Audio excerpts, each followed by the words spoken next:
My name is Emily Thompson. I'm 25.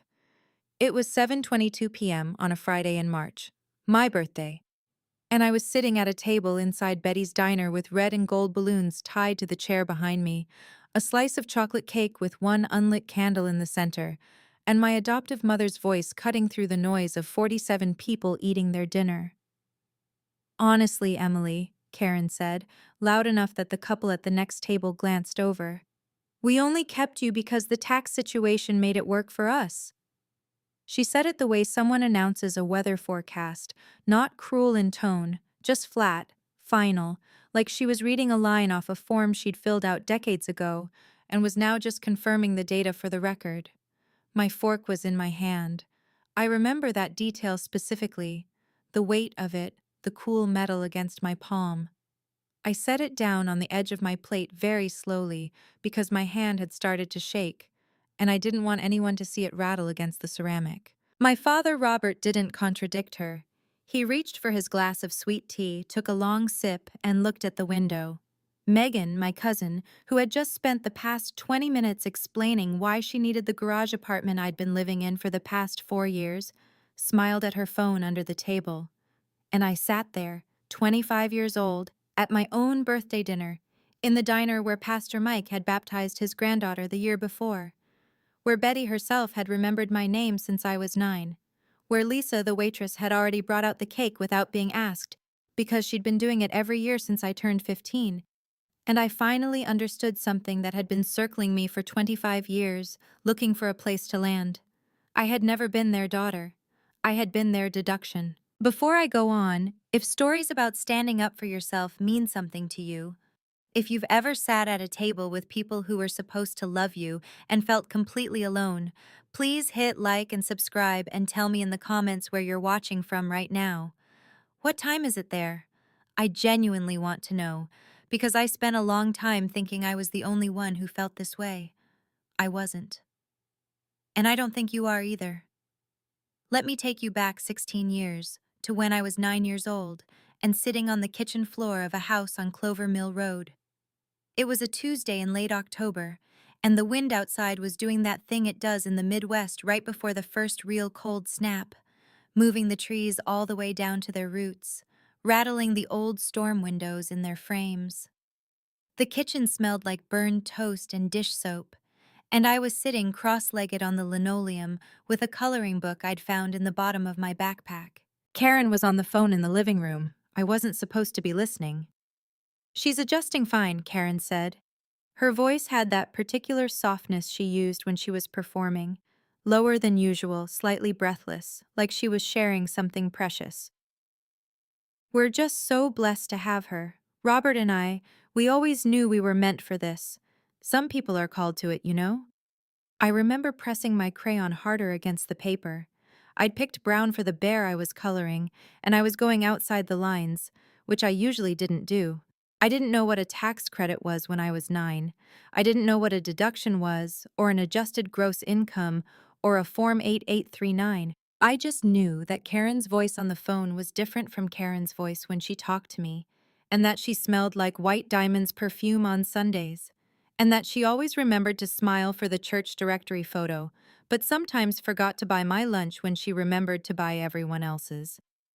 What I did know was that there was a woman I wasn't supposed to think about, a woman whose name I'd seen once, on a piece of paper that had been slid halfway under a stack of old utility bills in the drawer beside the refrigerator, and whose name I'd read so fast my brain barely had time to catch it before I heard Karen's heels on the hallway floor. Sarah Jenkins. I said the name into the coloring book, very quietly, just the shape of it in my mouth.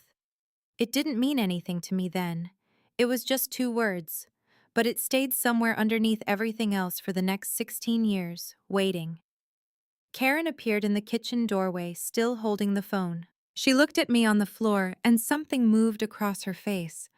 Not warmth, but something adjacent to it, something managed. Why are you on the floor, Emily? I'm coloring. There's a table. I know. She looked at me for another second, then walked to the counter and refilled her coffee. The conversation was over.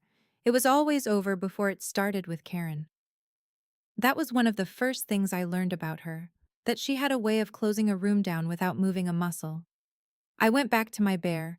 I colored him brown, all the way outside the lines, and I didn't fix it. That was the last birthday I didn't feel the distance. By the time I was 13, the distance had a shape.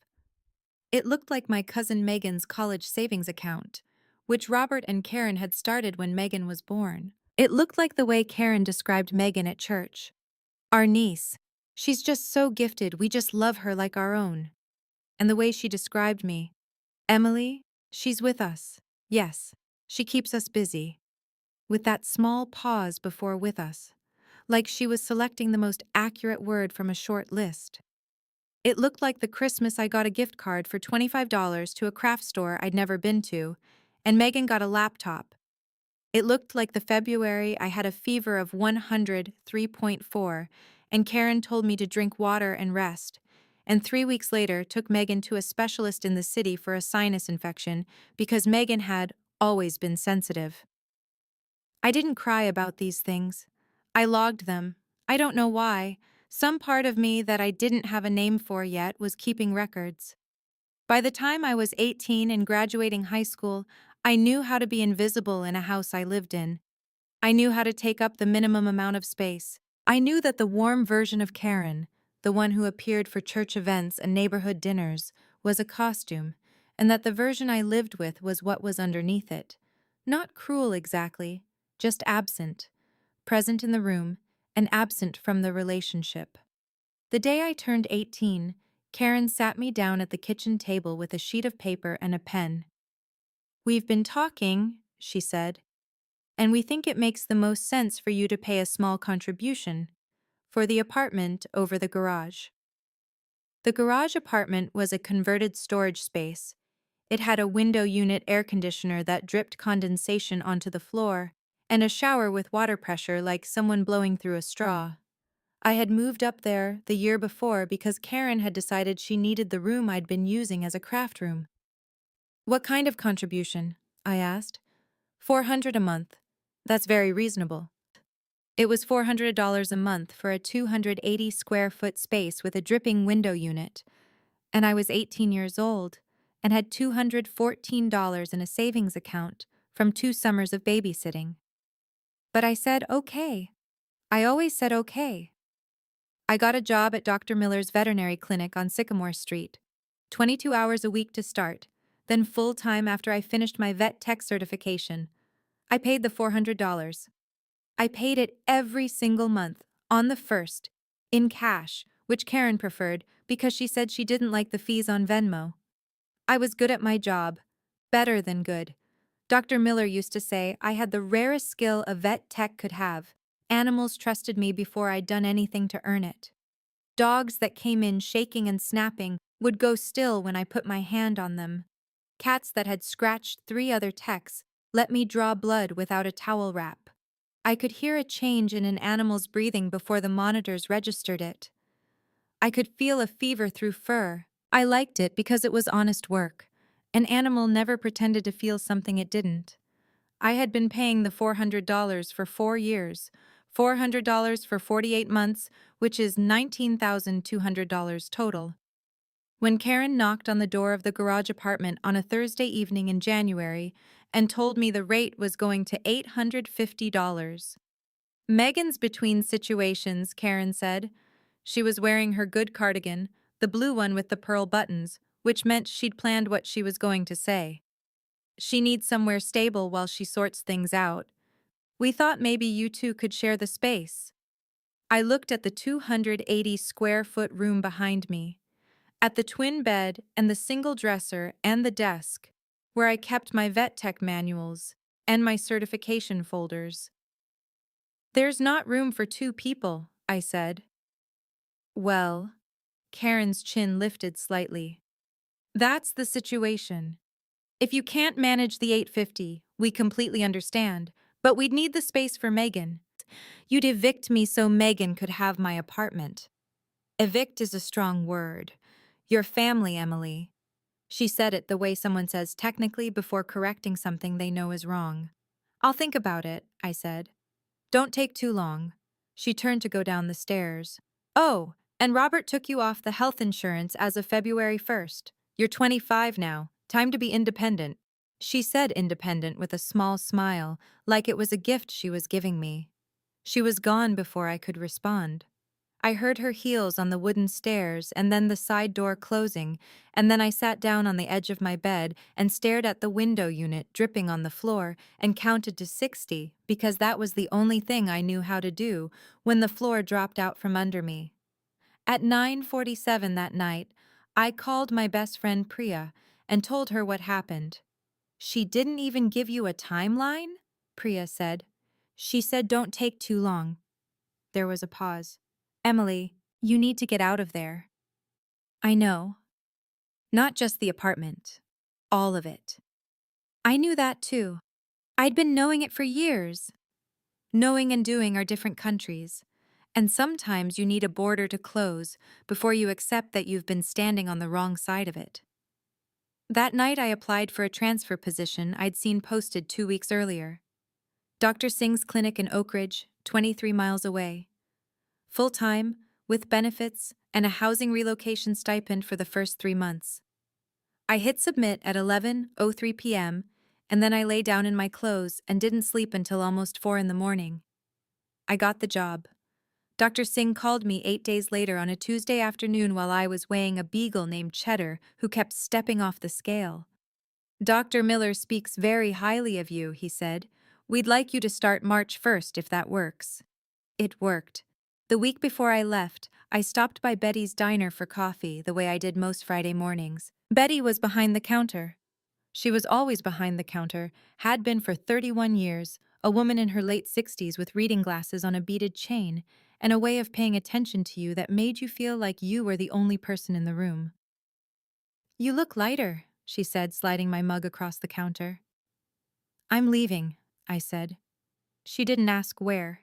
She just nodded, like this was something she'd been expecting. You coming back for your birthday in March? Probably not this year. She looked at me for a moment. Your mom called, she said. About the reservation. I assumed she meant Karen. She's planning something? She wants the corner booth. For your 25th. Betty's voice was careful. She sounded excited. Something about the way Betty said it made me pause, but I let it go. I had too many other things to manage. I moved to Oak Ridge on the last Saturday of February. My entire life fit into a 2003 Honda Civic with a broken passenger window crank, a duffel bag of clothes, 2 boxes of books, my vet tech certification folders in a manila envelope, and a yellow tabby cat I'd rescued from the clinic 6 months earlier and named Clover. My new apartment was on the second floor of a building on Ridgeway Lane. 1 bedroom, working heat, a kitchen with a full-sized refrigerator. The rent was $710 a month. Less than the $850 Karen had asked for a 280-square-foot room with a dripping air conditioner. I set Clover down in the middle of the empty living room floor, and she immediately walked to the window and sat in the patch of afternoon light, like she'd lived there her whole life. I stood in the doorway and felt something I couldn't immediately name. It took me a minute to identify it. I felt like no one was watching me. Not disapprovingly, not expectantly, not calculatingly, just no one. I was alone in a room that was mine, with light coming through a clean window and a cat who had claimed the best spot without asking permission. I sat down on the floor next to her and said, "Okay, Clover, this is it." She blinked at me once, slowly, and went back to watching the parking lot. Dr. Singh's clinic was called Oak Ridge Animal Care, and it was on the corner of Pemberton Avenue and 7th Street, a building with a blue awning and a waiting room that always smelled like cedar and antiseptic. The staff was small: Dr. Singh, 2 other vet techs named Marcus and Deja, a receptionist named Jillian who wore a different sweater every day and kept a jar of lemon candies on the desk. On my second week, a woman brought in a Pomeranian named Biscuit who had bitten 2 previous techs badly enough to draw blood. She was apologetic and visibly anxious, holding the carrier with both hands like it might escape. He's very nervous in new places, she said. He got me last week. 15 stitches. I took the carrier into the exam room and set it on the table and sat down in the chair beside it, at Biscuit's eye level, and I just waited. I didn't open the door. I didn't make any move. I just sat there and let him hear my breathing and smell the room and decide on his own timeline whether I was safe. After 4 minutes, Biscuit pressed his nose against the carrier grate. After 7, he was sitting in my lap getting his heartworm pill wrapped in a piece of turkey, looking offended that the pill existed but not at me specifically. The woman stood in the doorway with her hand over her mouth. "How did you do that?" "He just needed a minute," I said. Marcus, who was watching from the hallway, shook his head slowly. "Yeah, she does that with all of them," he said to the woman. "It's a little bit eerie, honestly." I liked Marcus immediately. He had a way of saying honest things without any sharpness in them, and he brought coffee every morning in a thermos big enough to share and never made a point of it. A few weeks in, he asked me, with no preamble, "You doing okay? You seem like someone who just finished carrying something really heavy." I laughed, which surprised me because I hadn't laughed easily in a while. "Is it that obvious?" "Little bit," he said. "You're also good, though. In case nobody said that recently." I held on to that sentence for longer than made sense. "You're also good."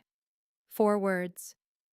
I turned them over on the drive home and thought about how little it took to mean something when you'd been running on empty for so long. Karen called me twice in March. I let both calls go to voicemail. The second one, she left a message. "Emily, we're planning your birthday. Betty's Diner, the 21st. The whole family. You're not going to skip your own 25th, are you? That would just be sad." I stared at the voicemail notification for a long time. I knew what the birthday dinner was. It was a performance. Karen loved performances. She loved the witness to them, the audience that confirmed she was exactly who she said she was: generous, devoted, the woman who had taken in a child who had nobody and given her everything. I almost didn't go, but something pulled at me, a thread I couldn't identify. Something Betty had said, she sounded excited, that hadn't sat right. Not Karen's kind of excited, something else. 2 days before my birthday, while I was filing patient records at the clinic, I found an envelope in my work mailbox that had been forwarded from my old address through a P.O. box I'd set up when I first moved to Oak Ridge. My name on the front was handwritten. Not Karen's handwriting, which I knew as well as my own. Different. Rounder. Careful. Inside was a single card. No return address. "Happy almost birthday. I've been trying to find the right time. I think the right time is now. If you want to talk, call this number. My name is Sarah Jenkins. I knew you when you were very small." I read it standing next to the filing cabinet in my scrubs, with the smell of cedar and antiseptic in the air, and Jillian's keyboard clicking in the next room. My hands didn't shake. They went completely still, like the rest of my body was waiting for instructions from a part of me that was still processing. Sarah Jenkins. The name from the piece of paper under the utility bills when I was 9 years old. I sat down in the chair by the window and read the card 3 more times. The handwriting was the same each time. The name was the same each time. I called the number at 6:14 p.m. from the parking lot of the clinic, sitting in my Civic with Clover's carrier in the back seat because it was her checkup day. She picked up on the second ring. "Emily?" Her voice was careful, like she'd been rehearsing how to say the word. "Yes," I said. "This is Emily." There was a pause. Not an empty one. The kind of pause that has weight. "I've wanted to call you for so long," she said. "I didn't know if you'd want to hear from me. I didn't know if they'd told you." "They didn't tell me much," I said. "No." Her voice broke very briefly, then steadied. "No, I didn't think they would." We talked for 1 hour and 47 minutes. By the end of it, I knew things I had spent 25 years not knowing the shape of.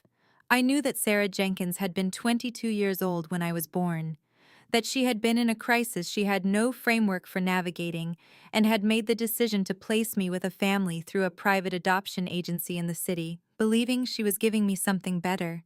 That she had spent the years since rebuilding her life. Married now, 2 kids, worked as a nurse at a children's hospital in a town called Millbrook, 40 minutes from Oak Ridge. I knew that she had hired a private agency 6 months ago to help her locate me. That she had found me and then sat on the information, writing and discarding 15 different letters before landing on the card I'd just held in my hands. And I knew one more thing. The thing she told me last, after a long silence. "I need to tell you something about why they adopted you," she said, "because I found out. It took me a long time to find out, but I did." "Tell me," I said. "The adoption tax credit," she said. "In the year they finalized, it was $5,400. They had a qualifying tax situation. Their accountant, I talked to him. He didn't know he was doing anything wrong. He thought they were genuine. He told me they specifically asked about the tax benefits before they moved forward, before they'd even met you." The parking lot was very quiet. A car pulled in 2 spaces over, and a woman got out with a dog on a leash, but the sound felt far away. "They chose me for a deduction," I said. "Yes." Sarah's voice was soft with something that wasn't quite pity, something steadier. Grief, maybe, or fury that had had years to cool into something useful. "And when you turned 25, the last of the dependent-related benefits they'd been claiming expired. I looked at the IRS schedule. Your 25th birthday was the cutoff." I sat with that for a moment. "The rent increase," I said. "Yes." "The insurance?" "Yes." "The eviction for Megan." "Emily." She paused. "Megan doesn't need the apartment. She has a lease until August in the city. I checked." I looked at the card in my hand. "If you want to talk, call this number." "What do you want to do?" Sarah asked. "I want to go to my birthday dinner," I said. Another pause. "Okay. And I'd like you to come." The silence that followed was not empty either. It was full of something I didn't have a word for yet. Something that felt like 2 halves of a thing finding each other after a long time apart. "Tell me where," she said. "I'll be there." The next 2 days I spent very quietly. I went to work. I weighed the animals and administered the vaccines and restocked the heartworm pills and checked the records and said normal things to Marcus and Deja and Jillian. I did not tell anyone what was happening. I sat with it privately, the way you hold something fragile before you decide where to put it down.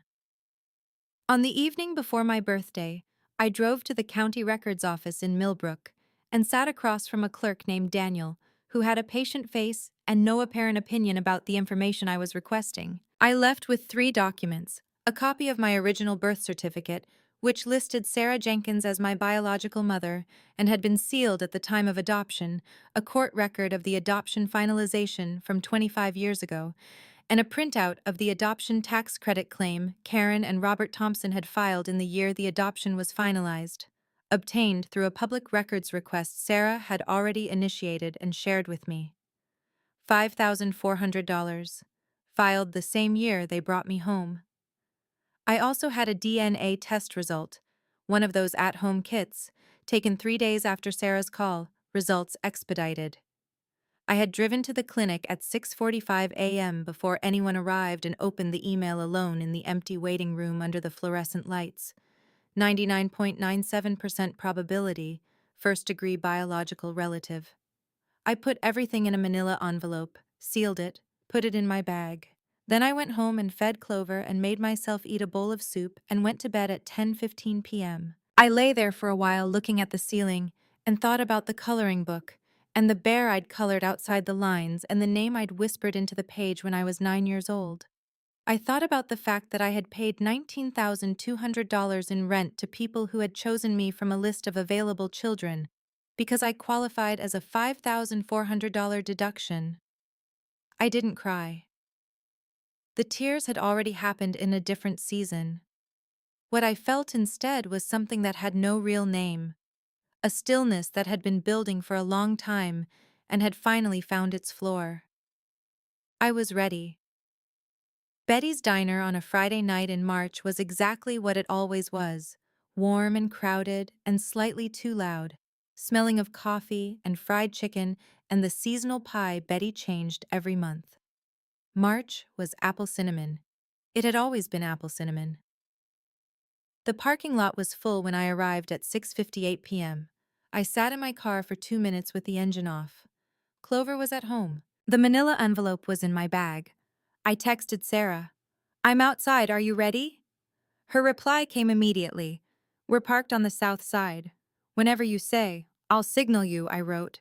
"You'll know when." I went inside. The corner booth was set up with a tablecloth and the red and gold balloons Karen had ordered. It was the same booth where Pastor Mike sat on Sunday mornings, the same booth where Betty's granddaughter had her graduation lunch. There were balloons because Karen loved balloons at birthdays. They were visible from the door, which meant anyone who walked in would see the celebration and connect it to her. The family was already there, Karen in the seat facing the door, because she liked to see who came in. Robert beside her, scrolling his phone under the table in the way he thought no one noticed. Megan at the end, thumb typing something, a half-finished sweet tea in front of her. 3 family friends I'd known since childhood, Dawn and Patricia Marsh and their adult son Garrett, who lived across town, and 2 women from Karen's church circle, Marjorie and Helen. Lisa the waitress appeared at my elbow the moment I walked in. She was holding a small cake with a single candle, and her smile was warm, but her eyes were watching me carefully, like she'd been waiting to see which version of this evening I was going to be. "Happy birthday, honey," she said. "Thank you, Lisa." I sat down. Karen immediately placed her hand over mine. 25, she said, squeezing. "Can you believe it? 25 years." She looked around the table. 25 years ago, we got this girl, and I don't know what we would have done without her in our lives. Marjorie and Helen smiled. Patricia touched her heart. Robert looked up from his phone and nodded once. The dinner went the way these dinners went. Karen narrating, Robert confirming with occasional nods, Megan on her phone, everyone else listening to Karen's version of things. Stories about my childhood that were technically accurate in their sequence of events, but had been edited so heavily that they no longer resembled the experience I had lived. "She was always such a handful," Karen said, laughing to Marjorie. "But we wouldn't change a thing, we really wouldn't." I cut my chicken into small pieces and ate slowly and said normal things when normal things were called for. I complimented Betty's apple cinnamon pie. I asked Patricia about her garden. I smiled when it was time to smile. At 7:19 p.m., Lisa brought out the chocolate cake. Karen clapped her hands together. "Oh, make a wish," she beamed at me. "What are you going to wish for?" "I don't think I need to wish for anything," I said. "I think I have everything I need." Karen laughed, the kind of laugh that acknowledges a line without understanding it. Well, isn't that something? And then it happened. Megan, who I believe was bored and therefore reckless, looked up from her phone and said, "Mom, are we going to talk about the apartment? Because I kind of need to know by Monday." Karen's expression shifted just slightly. "Megan, honey, Emily knows," Megan said, with the confidence of someone who has never had to work very hard for anything. "I mean, it's just practical. You guys don't need the income and I need a place. It's not a big deal." I set my fork down. "It was my home," I said, quietly, without any particular heat. "Well, you have your own place now," Megan said, "because I was asked to leave." "Not asked to leave, just," Megan gestured vaguely. "The situation changed." Robert set his phone flat on the table. He looked at me, then at Karen, then back at his sweet tea. Karen's chin did the small lift it always did when she was repositioning. "Emily, you know we love you, but you're 25 now. It's time to be fully independent. We raised you." "You raised me," I said. "Can I ask you something, Karen?" Something in my voice made the table go slightly quiet, not dramatic, just different. "Of course," she said, with a smile that was beginning to hold its position through effort. "Why did you adopt me?" The question landed in the middle of the table like something placed there carefully, not dropped. Karen's smile stayed. Because we wanted a family. I want the real answer, I said, not the church directory answer. Silence. Not just at our table. Lisa had stopped moving behind the counter. Betty, standing by the register, had gone still. The couple at the next table had stopped their conversation. Karen looked at me for a long moment. I saw something move behind her eyes. A calculation, a decision about whether to hold the performance or let it go. She let it go. Honestly, Emily, she said, and her voice was almost relieved, the way a person sounds when they put down something heavy they've been carrying for too long. We only kept you because the tax situation made it work for us. 7 words. Kept you because the tax situation made it work. Robert's jaw tightened, not in defense of me, in irritation that she'd said it out loud. Megan went back to her phone. The table was very quiet now. Patricia Marsh had set her fork down. Dawn Marsh was looking at the wall. Helen from the church circle had her mouth slightly open. I reached into my bag. I put the manila envelope on the table. I know, I said. I've always known on some level, but now I have the paperwork. Karen's smile had stopped entirely. What is that? I opened the envelope and laid the documents flat on the table, one at a time. The adoption tax credit filing. $5,400. The year they brought me home. Karen and Robert Thompson, filing jointly. I placed it directly in front of her. The $5,400 federal adoption tax credit you claimed the year you finalized my adoption, I said. Pulled from the public record. Karen's face had gone very still. Robert had straightened in his seat. I placed the second document. The court record of my adoption finalization, including the date, the agency, and the names of the attorneys involved. I placed the third. My original birth certificate. And then I placed the DNA results. And a 99.97% probability first-degree biological match, I said, because I found my biological mother. She's been looking for me for 6 months. Patricia Marsh made a soft sound. Dawn had turned fully toward the table now. Emily, Karen started, her voice finding its way back to something like authority.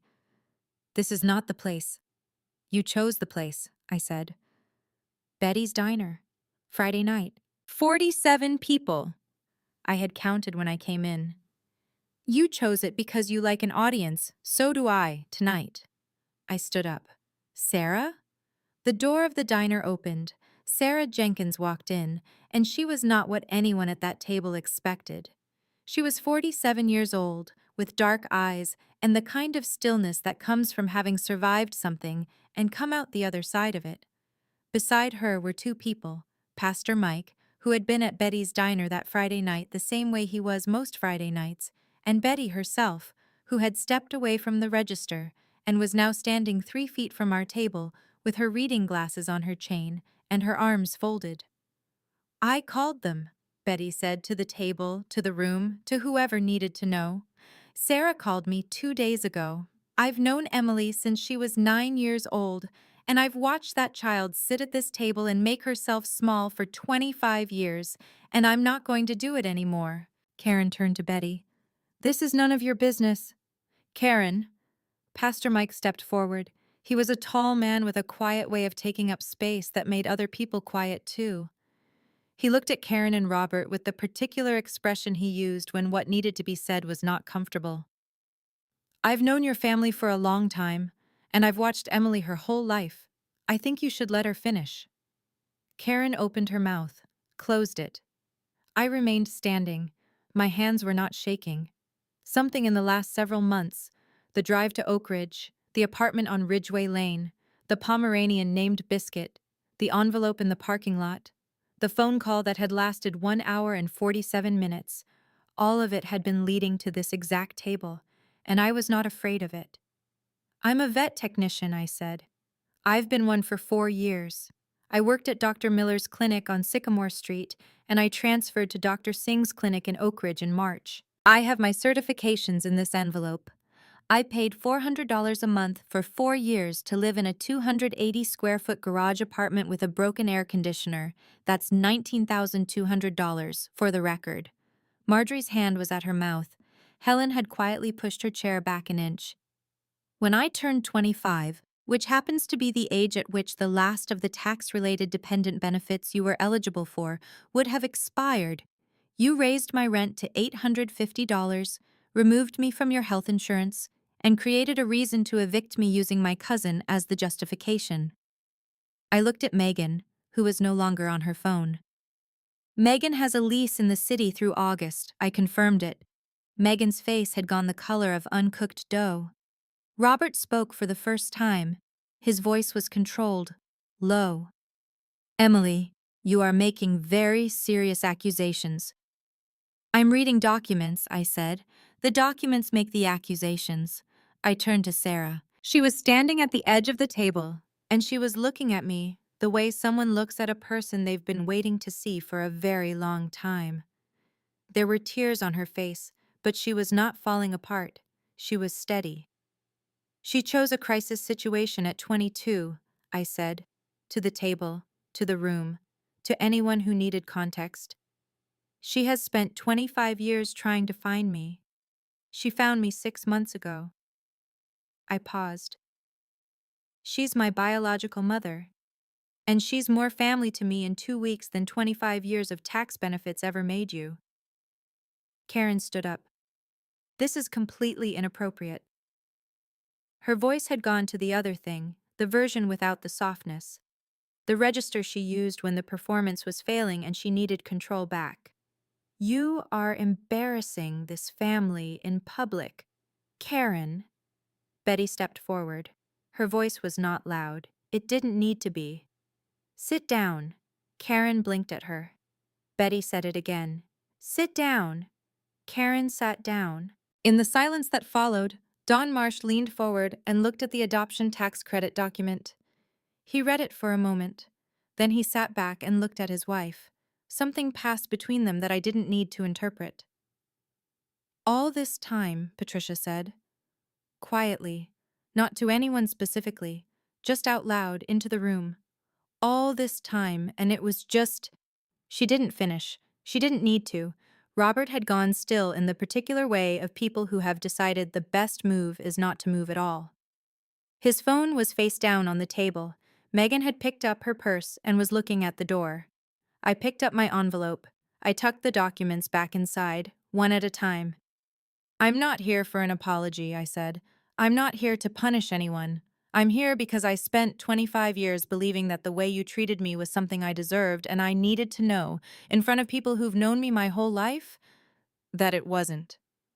I looked at Pastor Mike, at Betty, at Lisa, who had set down a coffee pot and was standing by the counter with her hand pressed to her sternum, at Patricia Marsh, who was still looking at the table with an expression like something she'd believed for a long time had just been quietly revised. It wasn't, I said again, to myself as much as anyone. I picked up my bag.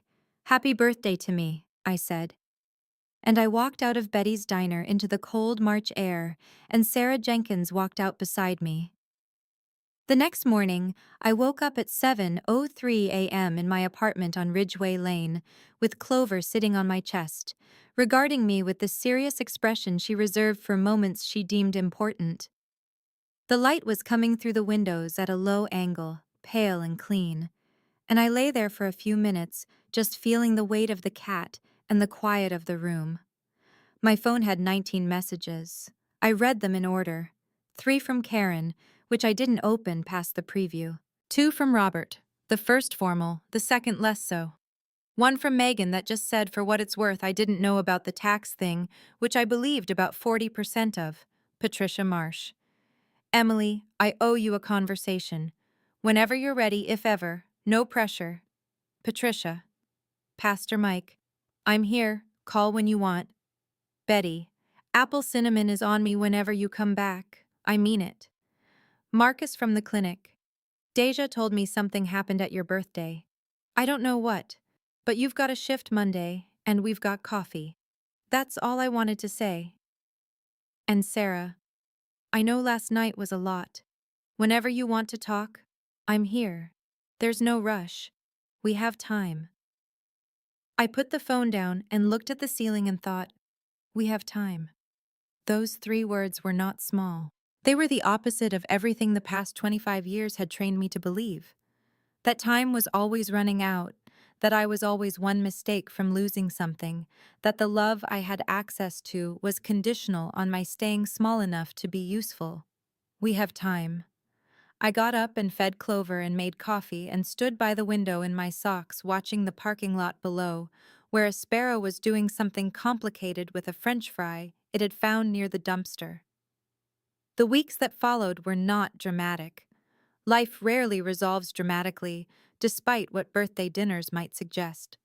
I heard, through Patricia Marsh, who did eventually call, and with whom I had a long and unexpectedly honest conversation at a coffee shop on 4th Street, that Karen and Robert had a difficult few weeks in their social circle, that some people at the church had begun to ask questions, that Marjorie and Helen, who had been at the table and who were women with long institutional memories, had apparently been quietly reassessing a number of Karen's stories.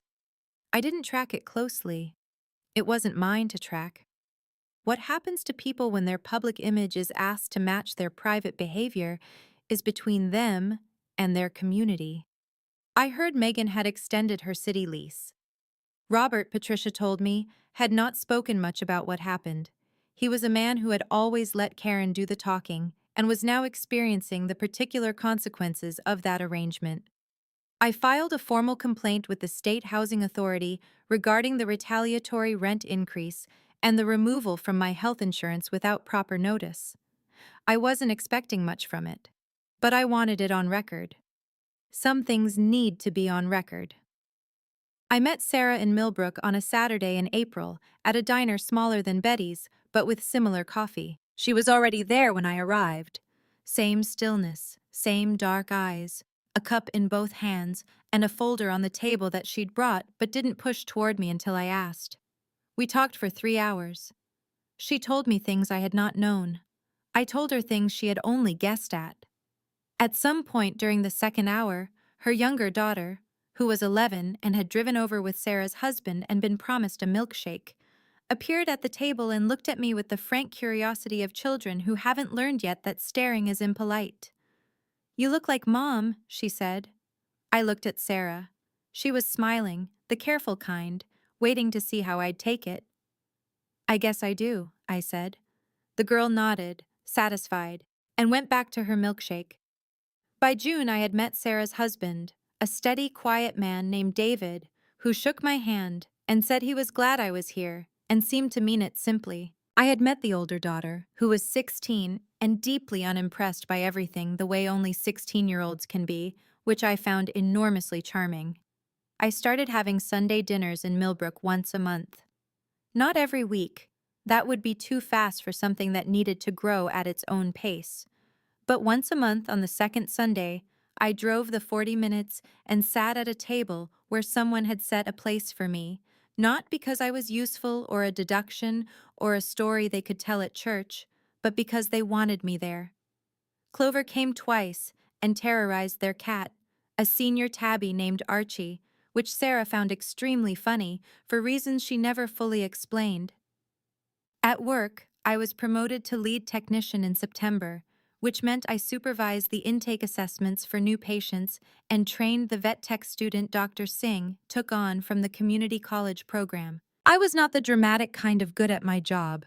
I was the quiet kind, the kind that animals trusted before I'd done anything to earn it, which was, I had come to understand, its own particular gift. Marcus and I had dinner sometimes, the uncomplicated kind where two people who've both been through things they don't talk about often sit across from each other and eat and say things like, "Did you see the Pomeranian today? He actually let me brush him and feel, for a few hours, completely fine." I went back to Betty's diner on a Friday in October. I sat at the counter, not the corner booth. Betty came out herself and set down a mug before I'd asked and said, "The pie this month is pear. How's the pear?" "Honestly, not my best, but I'll give you a slice for free so you can tell me." I ate the pear pie, which was not her best, and I told her so, and she wrote something in the small notebook she kept behind the counter and said, "Next year will be better." I left her a $20 tip on a $7 mug of coffee, which she accepted without argument, which is how I knew she understood. On a Tuesday evening in November, I was sitting at my desk in the apartment on Ridgeway Lane, going through patient files, when Clover jumped up and head-butted the corner of my laptop and knocked a stack of papers to the floor. Among the papers was the DNA test result: 99.97%, first-degree biological relative. I picked it up and looked at it for a moment. Then I put it in the folder I kept in the left drawer of my desk, where I kept the documents. Not to look at often, just to know they were there. The birth certificate, the tax credit filing, the adoption record, the DNA result, the card that had said my name is Sarah Jenkins and I knew you when you were very small. The folder had a label I'd made with a piece of tape and a marker. It said, "Mine, not Karen's. Not a deduction, not a gap in someone else's tax strategy. Mine." I closed the drawer and went back to the patient files, and Clover settled into the warm space beside my keyboard and began to purr in the low, continuous way she did when she'd decided everything was acceptable. Outside the window of the apartment on Ridgeway Lane, the November sky was going dark at the edges, the way it does in the Midwest, right before the temperature drops seriously for the first time. The trees were almost bare. I thought about the October night when I was 9, sitting on the kitchen floor on Clover Mill Road, coloring a bear outside the lines while Karen talked in the other room about being called to something she was billing by the tax year. I thought about the name I'd whispered into the coloring book, Sarah Jenkins. I thought about the parking lot outside the clinic, and the card in my hand, and the voice on the other end of the phone saying I've wanted to call you for so long. I thought about Betty's diner and 47 people and a manila envelope, and the way Karen's face had looked when the performance finally ran out of road. And then I stopped thinking about it, because Clover had decided my arm was a better pillow than the keyboard, and I had a file to finish, and the second Sunday of the month was coming. If you're watching this, I want to say one thing. Not a lesson exactly, more like something I wish someone had said to me earlier. There's a difference between love and administration. Administration looks like love from a distance. It shows up on time, it fills out the forms, it sits at the birthday dinner and orders the balloons and says the right things to the right people. But it doesn't see you. It has never once actually looked at you. It has looked at what you represent, the deduction, the narrative, the proof of its own goodness, and called that looking love. Real love is different. Real love is a card in a mailbox from a woman you've never met who spent 25 years trying to find the right words. Real love is a sparrow working a French fry in a parking lot. Real love is we have time. You are allowed to know the difference. You are allowed to stop administering yourself for people who are never going to love you back. Just because it took a long time to figure that out doesn't mean it's too late. It is not too late. If you've ever had to put your own name on a folder and decide it belonged to you, type mine in the comments. Or if you're still working up to that. If you're 9 years old in your heart right now, sitting on a floor and whispering a name you're not supposed to know, type still finding it. Both are true. Both are where people live.